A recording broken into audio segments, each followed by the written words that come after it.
Oi, turmas, no plural, tudo bom? Que agora a gente vai abrir um X números de turma aí de imunologia, né? De todas as matérias de análises clínicas, apesar... Hoje a Lara, mais uma vez a Lara aparecendo no meu vídeo, né? Dona Lara. Eu tava ali com o negócio ali no álcool. A Lara tá com um negócio, né? Assim, pra gente ter uma introdução divertida, né? A Lara tá brincando de álcool gel. A pandemia tá destruindo o cérebro da minha filha. Agora ela tá brincando de passar álcool gel na minha mão, né, Lara? Eu tenho um negocinho que eu vou mostrar. Ela tá brincando de passar álcool gel na minha mão, mas tudo bem. Então hoje a gente começa a matéria e a boneca da G. Foi o meu pai que me deu o que daquela não tava Agora aqui. todo mundo sabe que o pai dela deu a boneca da G pra ela. Enfim, gente, ponto, né? Vamos começar a aula de hoje falando sobre imunologia. Não, filha, não faz isso não. Não nada de boneca da G falando não, tá bom? Tá. Dá tchau pro pessoal. Tchau. Aparece pra eles verem. Tchau. Beijinhos. Então agora vamos começar de verdade. Então, gente, a gente vai começar a matéria de imunologia. A matéria de imunologia e de hematologia é a que eu fico mais confortável de dar entre todas elas. Vou puxar uma sardinha, porque elas são as mais incríveis. Micro também é legal, eu gosto. Mas a imunologia e hematologia é o meu xodózinho. Até porque na imunologia a gente descobre o grande fascínio do corpo humano, né? E falando de evolução mesmo, de como o nosso corpo responde às doenças, né? Ao longo dos tempos, assim, isso influencia tudo. Então, assim, é um estudo muito amplo, né? Como todas as outras matérias eu falei pra vocês, a gente começa a estudar aqui, mas a vida vai fazer a gente dar muito mais, porque é um leque muito grande, né? Mas o setor de imunologia, gente, ele é tão fascinante quanto a microbiologia, porque o setor de imunologia, através de diversas provas, né, imunológicas, consegue descobrir exatamente a quantidade de vírus, de bactéria que tem no seu organismo, qual é o vírus, né? Qual é a bactéria, né? Principalmente para as doenças virais, né? A gente usa muito mais a imunologia, mas a gente usa para todos os setores, mas assim, você vai ver mais no leque de doenças virais o quanto você consegue descobrir através de reações diretas ou reações indiretas, provas cruzadas, enfim. É um setor muito, muito rico, né? Hoje, com o Covid, a gente tem uma ascensão muito gigante dos exames imunológicos. Por exemplo, o IgG e o IgM. O IgG e o IgM agora ficou como uma questão popular, que as pessoas começam a falar que querem fazer exame de sorologia para o Covid. E entendem que a sorologia para Covid, né? Ou qualquer sorologia daqui para frente, que fique claro, dá para você saber como é que funciona a sua reação e resposta imunológica. Ou seja, se você já teve contato com a doença, se você está com a doença, né? As imunoglobulinas fazem esse processo. A gente consegue dar outro exemplo para vocês, assim, essa parte do vídeo é totalmente voltada só para os alunos, que é quando a gente fala de, por exemplo, reação de aglutinação para fazer o grupo sanguíneo. Reação de aglutinação, né, é um exame imunológico, apesar da gente fazer na imunologia, ele é uma reação imunológica. Então, as reações de imunologia a gente vai fazer a todo momento, né? No laboratório de emergência, a gente vai fazer muito teste rápido, que a metodologia do teste rápido é a imunocromatografia. Não é aquele teste rápido de rua, não, tá? A imunocromatografia é mais sensível que aqueles testes de rua. Então, a imunocromatografia vai fazer teste de HIV, testes de hepatites, testes de gravidez. Brincadeira, verdade, mas sim, teste de gravidez, né? É um teste imunológico rápido por imunocromatografia na fitinha. Testes de dengue, né? NS1, HBsAg, enfim. E HBsAg também faz parte do grupo de hepatites. Então, é um setor que a gente vai fazer bastante exames com sensibilidades diferenciadas. Quando eu falei que a gente podia quantificar o vírus, pensa no exame de carga viral, né? Num exame de ELISA, que tem mais sensibilidade, por exemplo, para descobrir diversas doenças. E o ELISA não é só para HIV também, são para outras doenças virais. Então, assim, eu falando isso, eu acredito que eu já tenha falado algumas vezes em sala de aula, por isso que esse papo tá mais direto nesse momento. Mas a imunologia, ela é gigante, principalmente porque a imunologia tá totalmente ligada a como o nosso corpo responde, né? Como funciona um processo inflamatório. Algumas turmas, eu vou repetir essa matéria, algumas turmas eu expliquei como é que funcionava o processo inflamatório dentro do organismo. Então, assim, para as turmas que eu não dei, a gente vai ter uma aulinha só mostrando um esquema de processo inflamatório, né? Como é que funciona a resposta imune do nosso organismo, né? Enfim, eu coloquei uma apostila para vocês. Lá na apostilinha de vocês, ela tá bem objetiva, tanto com as técnicas, quanto com a parte de como o nosso responde a determinadas imunologias. Como a nossa imunidade funciona, as questões evolucionárias referentes à imunologia, tudo isso é muito incrível. A resposta imunológica em todos os processos é muito incrível. Eu tô bajulando a imunologia, porque eu realmente fico maravilhada a esse ponto, né?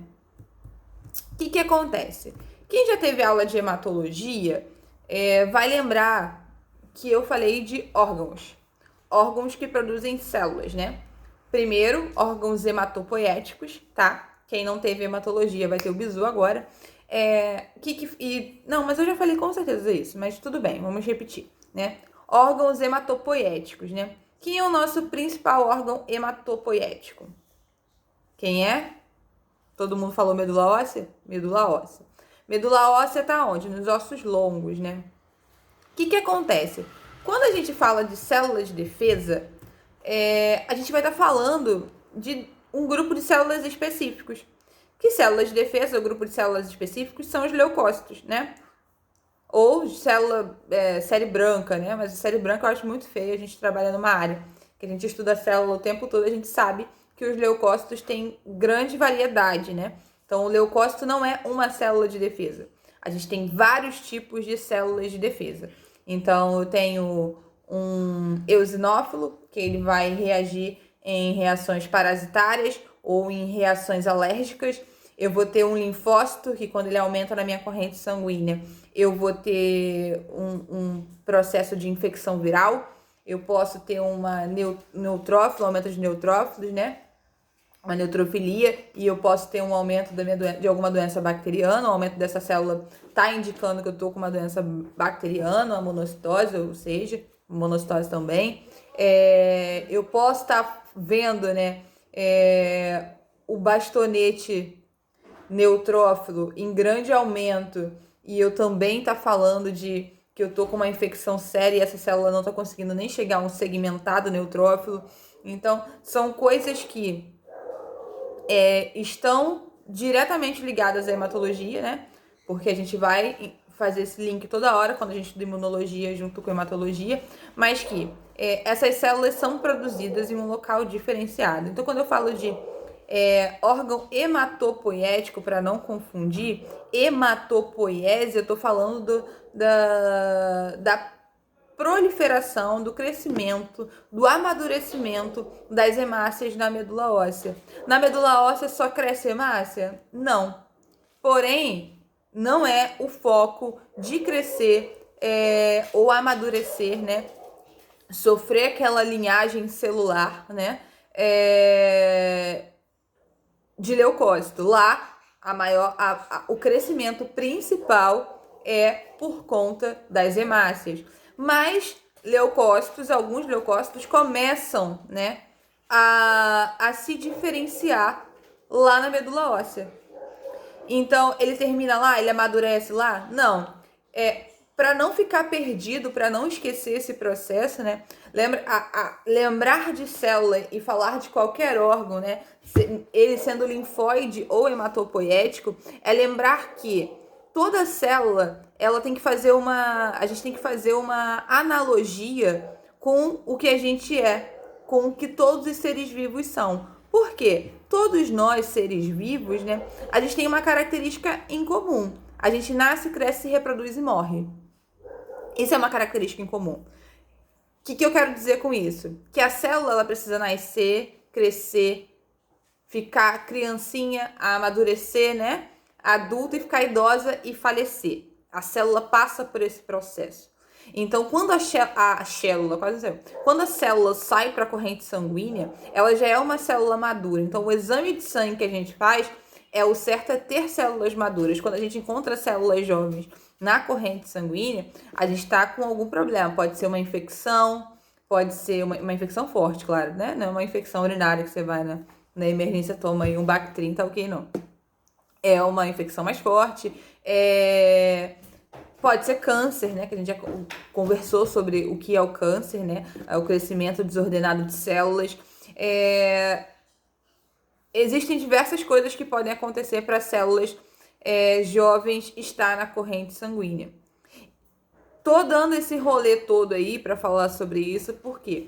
Porque as células do nosso organismo respondem, né, de forma para mostrar como está a nossa reação imunológica.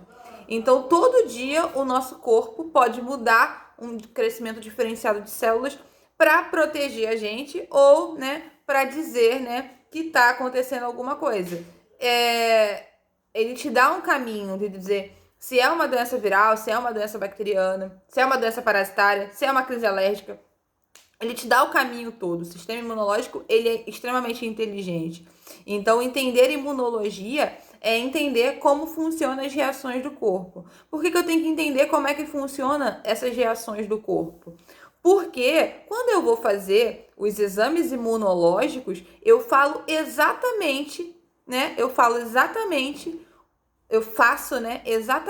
imito exatamente o que o meu organismo faz. E aí eu consigo reproduzir in vitro e entender qual é o processo infeccioso que está acometendo aquele organismo. Tudo bem?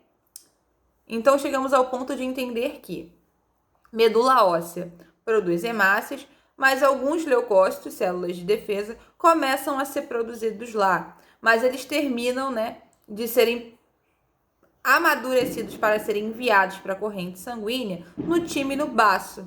Então a gente vai ter dois tipos de linfócito, linfócito T e linfócito B. Para não esquecer aonde fica cada um, linfócito T no timo, linfócito B no baço. Tudo bem? Abre parênteses, quero que vocês façam um trabalho para diferenciar linfócitos T e linfócitos B dentro do organismo, tá? A gente vai ter uma aula depois para falar disso. Além dos órgãos, né, para fazer uma apresentação geral, as respostas imunológicas, elas são muito importantes, né? A gente tem diversos tipos de imunidade. Então, como é uma aula de introdução, eu vou explicar alguns tipos de imunidades que o nosso organismo tem. Então, a gente tem dois tipos de imunidade. A imunidade ativa, né? E uma imunidade passiva, uma imunidade inata. Toda vez que a gente fala de uma imunidade ativa, é porque de alguma forma a gente colocou algo que ative o seu organismo a se proteger. Um exemplo clássico e maravilhoso de imunidade ativa a imunidade ativa é a vacina. Por quê? Na vacina, você coloca, né, o DNA do micro-organismo, independente de ser bacteriano ou viral, e quando você insere aquela vacina no seu organismo, o seu corpo aprende a combater aquela vacina. Então, se eu tomar a vacina e a boneca da Gi tomar a vacina, nossos corpos vão responder de maneira diferente. Isso fica muito claro de entender visivelmente no nosso dia a dia quando a gente se torna mãe ou pai que vê os nossos filhos tomando vacina. E aí entra na conversa de família, que fala, ou família, de amigos, enfim. Nossa, meu filho sentiu tal reação, meu outro filho não sentiu nada. Enfim, cada um fica falando coisas inúteis, que na verdade É tudo substância, né? Substancial do que acontece dentro do nosso organismo. Aquelas reações são de acordo com o que o seu organismo foi capaz de responder, produzir, se proteger. Então, tem muitas vacinas que perdem um pouco a atividade. Por exemplo, vocês quando entram no curso, né, para fazer o estágio, a primeira coisa que a gente cobra é a vacina de hepatite. Porque hepatite é algo, entre parênteses, aspas, fácil de pegar dentro do hospital. Então, a gente toma vacina para se proteger. E tem funcionários, né, da área da saúde que com o tempo os anticorpos descem da vacina. Você não tem imunoglobulina IgG lá para te ajudar a produzir, né, anticorpos contra esse agente infeccioso.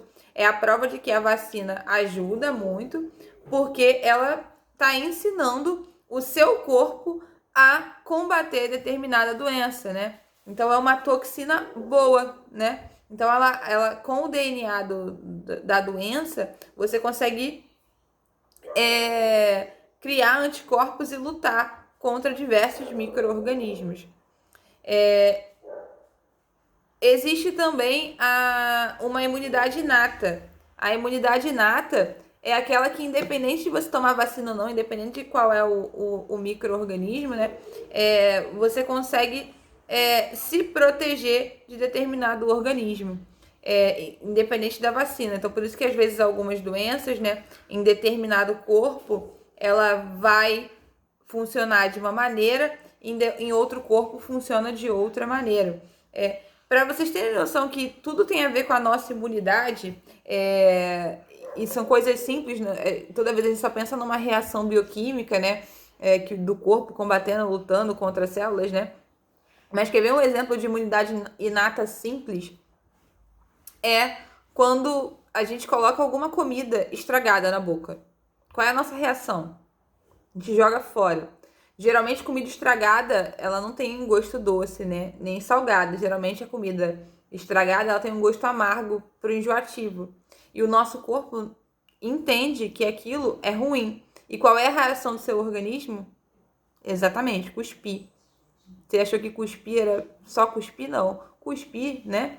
Algo que está estragado, é uma reação de imunidade inata, uma imunidade inerente ao seu organismo. Seu organismo aprende a se proteger. Outro exemplo de imunidade passiva em relação à imunidade inata é do processo inflamatório. A gente vai fazer um esqueminha, vou tentar fazer no meu quadro isso, de como o nosso tecido, né, tanto as hemácias, células dendríticas, os leucócitos, toda essa galera, o mastócito, né, dilata os vasos, uma galera trabalha nesse processo inteiro para justamente não existir um processo inflamatório que não se cure. Você recupera o seu tecido. Talvez que inflama com algum corte, você consegue porque toda essa galera trabalha. E independente de qual seja a bactéria, né, ela não sabe qual ela continua combatendo. Ela vai dilatar os vasos, vai oxigenar com a hemácia, vai montar todo o processo de reconstrução do seu tecido. Então, a imunidade, ela é muito funcional, né? Ela é muito funcional em todos os sentidos, até quando a gente não tem vacina. O nosso corpo responde de maneira incrível, né? Até a amamentação, como é incrível. O leite muda de cor de acordo com a necessidade do bebê. E aquilo aumenta justamente o quê? A imunidade dele. Então, a imunologia, ela é rica de informações, tá? Esse vídeo é uma introdução. A gente vai falar dos órgãos, vai falar do processo inflamatório, vai falar das imunoglobulinas, vai falar muito de sorologia, vai falar sobre VDRL, que a gente já falou, que é um teste antitreponêmico, lembra, né? Qual é a metodologia do VDRL? Todo mundo lembra? Floculação. A gente vai falar bastante de VDRL. Vai falar do ELISA, vai falar de imunofluorescência, né? Vai falar do Solter, do Westerblot. Enfim, a imunologia tem técnicas maravilhosas e muito afinadíssimas, apuradas, sensíveis, que ajudam a descobrir todo o nosso mapa imunológico, né? Coisas que você nem sabia que tinha, talvez você pode descobrir fazendo o exame imunológico, coisas que você já teve e nem sabe. Então a imunologia é preciosa. Cara também, né? Porque os produtos imunológicos geralmente são caros, testes imunológicos, mas preciosa. Tá bom, galera? Até o próximo vídeo.